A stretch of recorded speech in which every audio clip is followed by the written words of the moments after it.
February 27, 2026ರಂದು ಭಾರತೀಯ ಷೇರು ಮಾರುಕಟ್ಟೆಯು ಭಾರೀ ಕುಸಿತದೊಂದಿಗೆ ವಹಿವಾಟು ಮುಕ್ತಾಯಗೊಳಿಸಿದೆ. ಇಂದಿನ ಮಾರುಕಟ್ಟೆಯ ಸಂಪೂರ್ಣ ವಿವರ ಇಲ್ಲಿದೆ. ಮುಖ್ಯ ಸೂಚ್ಯಂಕಗಳ ಸ್ಥಿತಿ. Closing bell. ಇಂದು ಮಾರುಕಟ್ಟೆಯು ಸುಮಾರು 1%ಗೂ ಹೆಚ್ಚು ಕುಸಿತ ಕಂಡಿದೆ. ನಿಫ್ಟಿ 50 317 ಪಾಯಿಂಟ್ಸ್ ಇಳಿಕೆಯಾಗಿ 25,178 ಮಟ್ಟದಲ್ಲಿ ಸ್ಥಿರವಾಯಿತು. ಸೆನ್ಸೆಕ್ಸ್ 961 ಪಾಯಿಂಟ್ಸ್ ಕುಸಿತ ಕಂಡು 81,287 ಮಟ್ಟಕ್ಕೆ ತಲುಪಿತು. ಮಾರುಕಟ್ಟೆ ಕುಸಿತಕ್ಕೆ ಪ್ರಮುಖ ಕಾರಣಗಳು. ಜಾಗತಿಕ ಮಾರುಕಟ್ಟೆಗಳ ಪ್ರಭಾವ.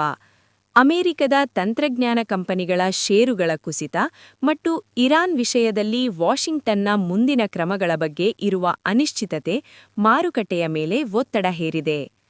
ವಿದೇಶಿ ಹೂಡಿಕೆದಾರರ ಮಾರಾಟ. ಎಫ್ಐಐ ಸೆಲ್ ಆಫ್.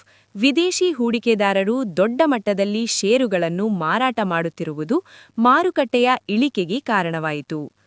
ದೇಶೀಯ ಜಿಡಿಪಿ ಅಂಕಿಅಂಶಗಳ ನಿರೀಕ್ಷೆ. ಇಂದು ಬಿಡುಗಡೆಯಾಗಲಿರುವ ಭಾರತದ ಜಿಡಿಪಿ ದತ್ತಾಂಶಗಳ ಬಗ್ಗೆ ಹೂಡಿಕೆದಾರರಲ್ಲಿ ಎಚ್ಚರಿಕೆಯ ಮನೋಭಾವವಿತ್ತು. ಲಾಭ ಮತ್ತು ನಷ್ಟ ಅನುಭವಿಸಿದ ವಲಯಗಳು. ಹೆಚ್ಚು ನಷ್ಟ ಅನುಭವಿಸಿದವರು.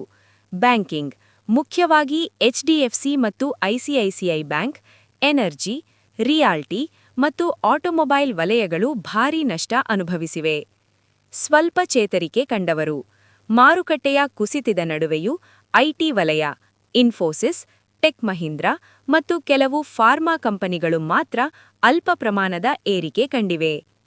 ಗಮನಿಸಿ, ಇಂದು ಮಾರುಕಟ್ಟೆಯು ತನ್ನ 200 ದಿನಗಳ ಸರಾಸರಿ 200 ಡೇ ಇಎಂಎ ಮಟ್ಟಕ್ಕಿಂತ ಕೆಳಕ್ಕೆ ಇಳಿದಿರುವುದು ಹೂಡಿಕೆದಾರರಲ್ಲಿ ಮುಂದಿನ ದಿನಗಳ ಬಗ್ಗೆ ಆತಂಕ ಮೂಡಿಸಿದೆ. ಲಾಭ ಗಳಿಸಿದವರು, ನಷ್ಟ ಅನುಭವಿಸಿದವರು. Infosys, Maruti Suzuki, tech Mahindra, Bharti Airtel, HCL tech, M&M. Video ಇಷ್ಟವಾದರೆ ಲೈಕ್ ಮಾಡಿ, ಶೇರ್ ಮಾಡಿ, ಸಬ್ಸ್ಕ್ರೈಬ್ ಮಾಡಿ ಫ್ರೆಂಡ್ಸ್, ಮತ್ತು ಬೆಲ್ ಬಟನ್ ಒತ್ತಿ ಫ್ರೆಂಡ್ಸ್.